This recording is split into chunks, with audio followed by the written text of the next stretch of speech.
Thank you so much for joining in today. We have a few updates to give you, but first of all, I just want to tell you, so the main feedback that I've been getting from people um, is that they want to help. They just don't know how to help, like concrete ways to help. There's too much information, it's too overwhelming. And I think that's incredibly useful feedback, because I know that me, who speaks Ukrainian and has friends and family in Ukraine, I'm overwhelmed with all of the information and ways to help. So I'm going to simplify it for you and streamline it. After this feed wraps on my social media pages, so my Facebook page, you could just look up Bria Blessing. It's a public like music page, on there, as well as my Instagram, also Bria Blessing. I'm going to do a post about concise, concrete ways that you can help. So there will be information on there about places that you can donate. There will be information on there about how to contact your politicians and exactly what you want to say to them. Um, because I've been communicating, telling people, contact your politicians, but the feedback that I've been getting from my friends is, Bria, we don't know what to say. So that makes perfect sense.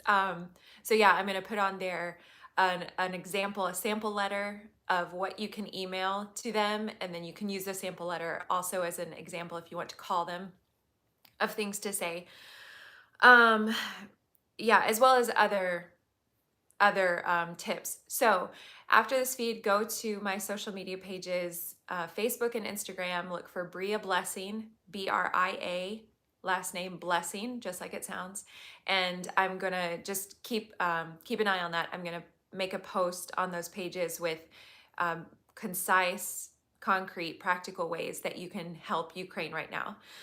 There was also, I think we also agreed you're going to post a video of like a contextual framing of why this is happening. Yes, thanks, son. So, okay, what on earth is going on? Why is this happening? And Mhm. so there's lots of geopolitics involved, as we know, but there's also a lot of historical significance that we don't necessarily know or understand. Mhm. And so there's a video that some Ukrainians actually shared with Bria that's in English, Mhm. that we watched, and we're like, okay, this is really helpful when we learn some things. So Yeah. we'll post that as well. It doesn't necessarily make sense of the situation because this is a senseless situation, a senseless war, an invasion. But it does help give you some context for maybe what Putin is thinking, in his twisted mind.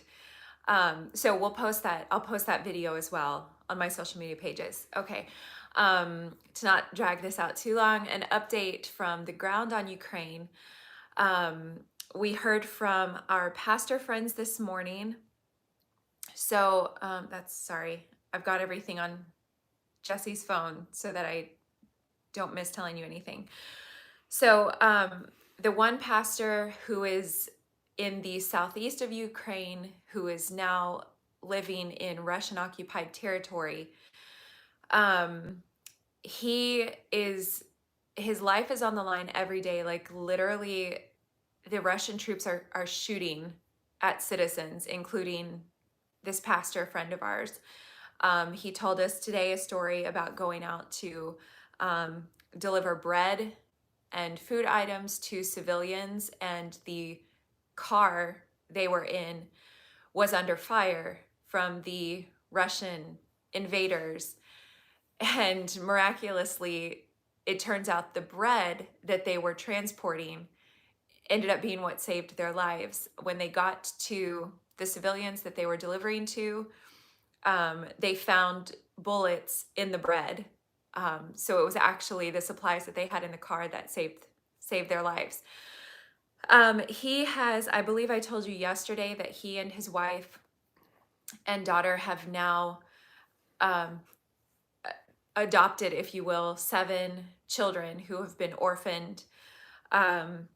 So the funds and donations that you've been sending for him are even more helpful now because they have 7 more mouths to feed, aside from all of the civilian population that they're trying to help. In their own home, they have 7 extra mouths now to feed. How did they? It's a long story, and I don't want to like, I don't Okay. fully understand all of the details of But how they were orphans they came somehow across these in their orphans. Yes. village. But they found these orphans who had nowhere to go.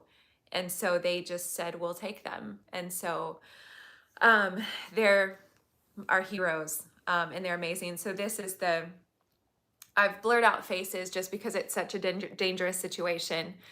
But there's a picture from his home of the 7 new children that they have around the table. That was, of course, the first order of business was to feed them when they got them home. So pray for their family and these 7 children who they now have. And also just pray for our pastor friend as he goes around every day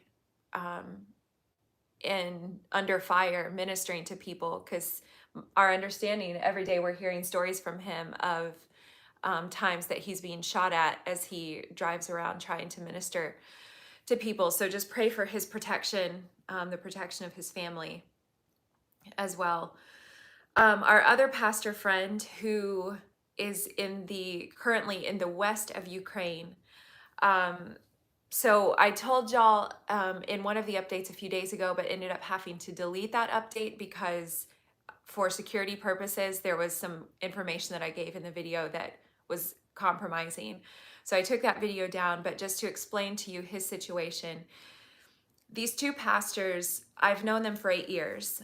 When I was in Ukraine, when Russia invaded the first time in 2014, these pastors began going to the front lines of the war every week or every 2 weeks, taking in supplies to the army, taking in Bibles, praying with them, telling them the gospel, the good news of Jesus. And they contacted me and asked them to join them.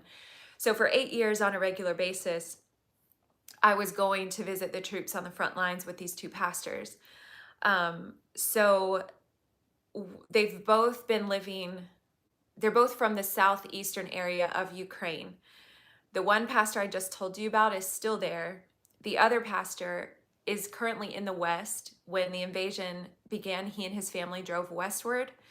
However, his daughter, I don't know the circumstances why she remained, but his daughter remained in southern Ukraine, and he hasn't been able to get back to her. So their family is in the west, which is safer. However, they are homeless now because they had to leave their home and all of their belongings. So the funds that you've been sending for them as well have been extremely helpful in helping them to just get by while they have nothing. But pray for him that he can get back to his daughter and get her out of what is now also Russian-controlled territory. The roads are blocked. Is that correct? Yeah, the roads are blocked, and it's also incredibly dangerous for him to go back because of all of his work with the Ukrainian troops over the last 8 years of the war. It could be very dangerous for him to go back, but of course he wants to go back and get to his daughter. So our understanding is that despite the risk, he's going to try to go back. So pray for him in that. His wife and he are now sick. That's also an issue because COVID is still a reality. It's not, thank God, quite as dangerous. But again, he and his wife have come down sick, but because of the situation in Ukraine, they don't know whether this is COVID. They're older. They're in their 60s, I believe, maybe 70s, but 60s. I don't know, probably 60s. They don't know whether it's COVID or a flu, but they're kind of down for the count right now physically. So pray for their healing from sickness.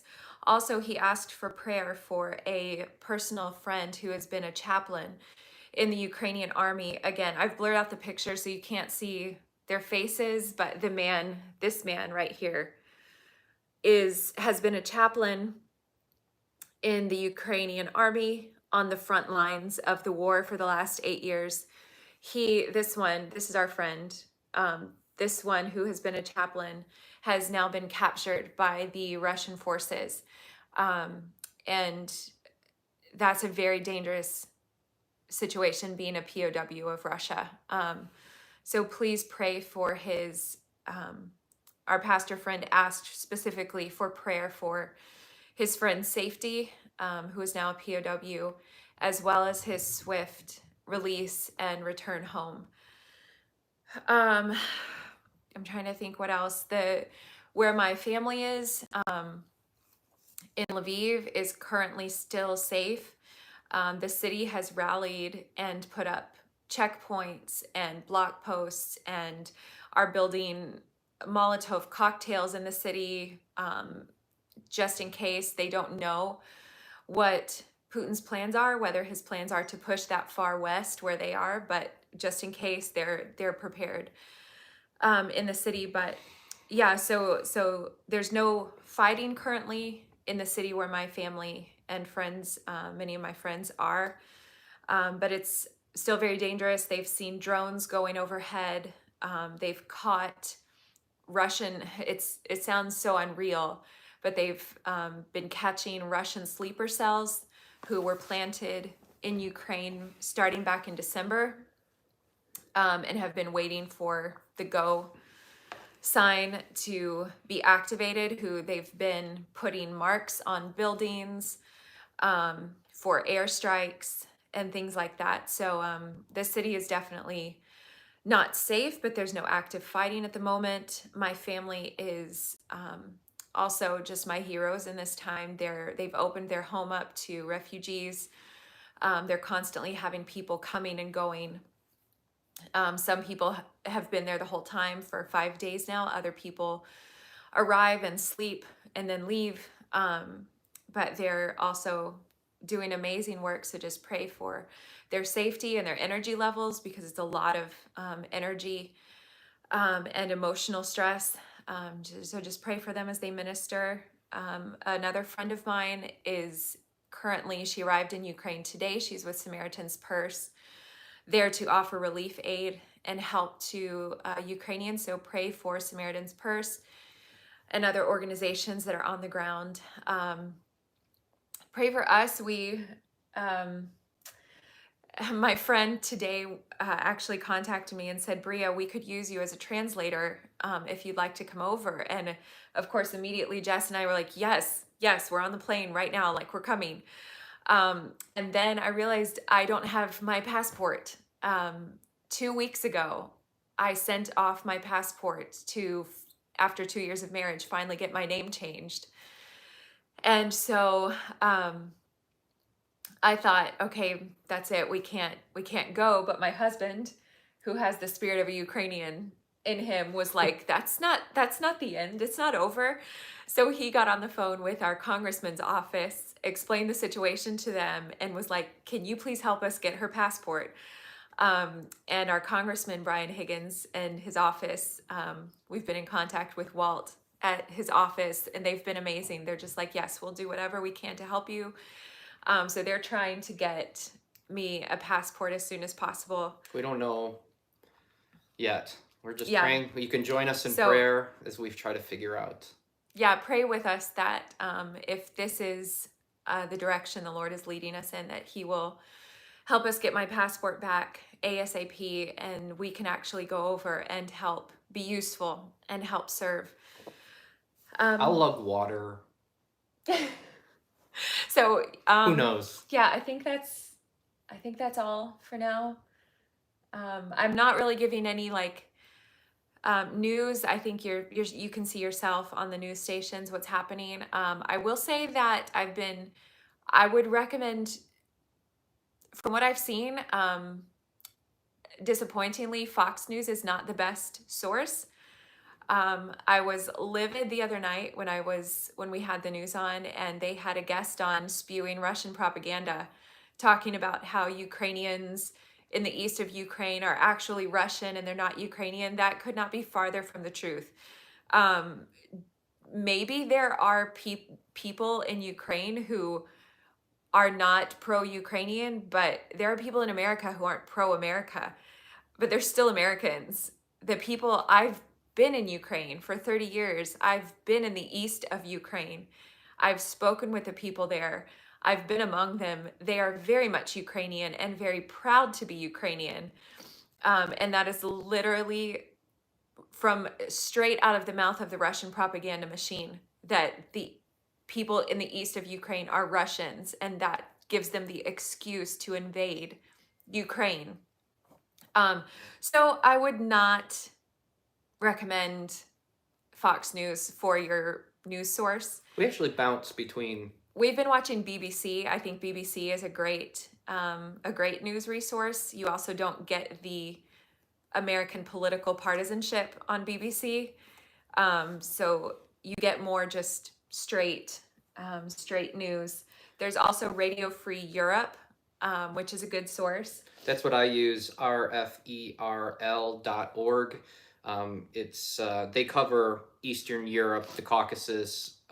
They cover the Baltic states as well as Russia, but they have a lot of people on the ground that are there consistently, so they have a better framework than our mainstream media to actually give proper journalistic oomph to their stories. And so we watch a bunch of different things, but continue to pray.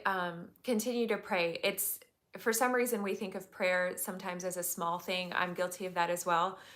But there are literally miraculous stories coming out of Ukraine from military, from pastors, about rockets landing and not exploding, about Ukrainian soldiers having the ability to see in the dark. It's supernatural. It's completely miraculous. So prayer, bread stopping bullets, like we told at the beginning of this stream. There are miracles happening in Ukraine. God is in the midst of the Ukrainian people, helping them. And so keep praying. There is power in prayer. The Bible tells us so. Pray for, obviously, first and foremost, pray that Russia gets out of Ukraine and stops the invasion. Pray for the Ukrainian people, for their resolve and their bravery in fighting and defending their own land. Pray for their safety. Pray for President Zelensky, who is just, I don't know, I think the whole world, I think, is in amazement at him. And the parliamentary members. And his leadership, as well as parliamentary members who have laid down their pens and taken up arms to defend their country. They're a shining example of what leadership should be. Pray for Christians that they would put their hope in Jesus and be brave to step out and to share the hope of Jesus Christ with people who are very afraid among them. There are talks happening right now. Originally, Russia said, "Hey, let's meet in Minsk to have some talks," and Zelensky wisely said, "Hey, listen, you're bombing us from Belarus. We're not going to meet in your capital city." So they're actually meeting right now. I have a picture in front of me of them meeting right on the border of Belarus and Ukraine to talk about a ceasefire. So it is ironic that there's increased bombing and street fighting in Kharkiv and in Kiev, and yet they're talking about a ceasefire at the same time. And I don't laugh out of it's just comedy. ironic. It's just ironic. So pray that there will be some wiser heads that prevail. Yeah. But yeah, we've seen, I've seen videos friends have been posting today from the ground in Ukraine, and the situation in Kharkiv today is horrific. If you can imagine looking out your windows and just the city exploding before your eyes, that's what it looks like. And these are civilian populated areas. We've seen horrific pictures of children injured, death. It's horrific. So thank you for your prayers. Thank you for just your being involved in this. It's hard sometimes to connect with a place that feels so removed from your life. So it means the world, not just to me as someone who loves Ukraine, but to Ukrainians as well, to see the world behind them. Also realize that in a very real sense, the Ukrainian people are protecting the world from World War III right now. That may sound dramatic, but when you're dealing with a nuclear superpower like Russia, um, the fact that Ukrainians have said themselves, we're not asking for troops on the ground. Obviously, that would help so much if countries could just send in troops to help them, but they're not asking for that because they realize that the world hangs in the balance right now. And this could very easily be the catalyst to begin World War III. And Ukrainians and their bravery are kind of like the protectors of the world at the moment. They're not just defending their freedom and their country, they're protecting the world. So thank you for standing behind them, for wanting to help. Again, go to my social media pages on Facebook and Instagram, Bria Blessing, and I will be putting a post up about practical, real, easy ways for you to get involved and to help. I just wanted to say I've been sort of working on getting money to the guys, the pastors that we talked about. I'm able to send them a couple $1,000s per day. They've gotten videos as they often do, a van full of all sorts of crazy things, diapers and food and all sorts of things, which is amazing. And I just wanted to say thank you for trusting us. Yeah. I mean, we're not an organization you're sending to my Venmo or our PayPal or whatever, and we're sending it directly onto the guys. There's some fees involved, but we gladly eat them so that the funds can get to them. And so we're just super grateful. Thank you for each one of you guys that are on this call. Oh, you have a Yeah. okay. You can show. I was just going to show you a little bit. Oh, it's rotating. Sorry. This is a video that our pastor sent us today of his one of his runs today, delivering supplies and goods to people who need them. He's going out every day and using the money that you're donating to buy food and diapers and hygiene products and just anything imaginable. So we're super grateful. thank you. We're honored that God has allowed us to be a conduit, and thank you for your prayers and your treasure. And we're super grateful. So keep praying for us and for my wife, who is trying to organize a bunch of different things, and then passports and finances, and just we're so thankful that we have an army of prayer and the Spirit of God, most of all, protecting and keeping His people. And so, thank you. Oh, there's sugar plum. A friend just informed me that our pastor's name was on that video that I just showed. So I'm probably going to be taking this video down. We might be able to edit it out. Right now. We'll see if I can edit it. Anyways, thanks for joining, y'all. Keep praying. We love you. We're thankful.